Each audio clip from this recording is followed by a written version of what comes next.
अहिल्यानगर जिल्ह्यातील ताजा घडामोडी बघण्यासाठी आजच रोखोक या वृत्तवाहिनीला सबस्क्राईब करा, लाईक करा आणि शेअर करा। टाकळी फाटा परिसरात शेतीचे काम करत असताना अपघात होऊन एका वृद्ध शेतकऱ्याचा दुर्दैवी मृत्यू झाल्याची घटना समोर आली आहे। ही घटना सोमवार दिनांक 5 जानेवारी रोजी दुपारी सुमारे 1 वाजेच्या सुमारास घडली आहे। या अपघातात बाळनाथ पूजा रोहम वय वर्ष 65 राहणार खर्डी गणेश यांचा जागीच मृत्यू झाला।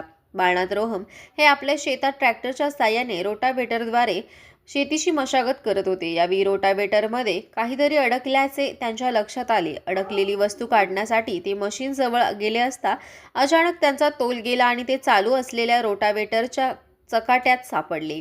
या भीषण अपघातात त्यांचा जागीच मृत्यू झाला। घटनेनंतर त्यांचा मृतदेह कोपरगाव ग्रामीण रुग्णालयात शवविच्छेदनासाठी आणण्यात आला। या घटनेची माहिती मिळताच परिसरात शोककळा पसरली असून नागरिकांमधून तीव्र हळहळ व्यक्त केली जात आहे। मयत बाळनाथ रोहम यांच्या पश्चात पत्नी व 3 मुले असा परिवार आहे। अचानक घडलेल्या दुर्दैवी घटनेमुळे कुटुंबावर दुःखाचा डोंगर कोसळला असून संपूर्ण परिसरात शोकाचे वातावरण आहे। प्रतिनिधी हाफिज शेखसह शहेबाज कुरेशी कोपर। घटना घडली।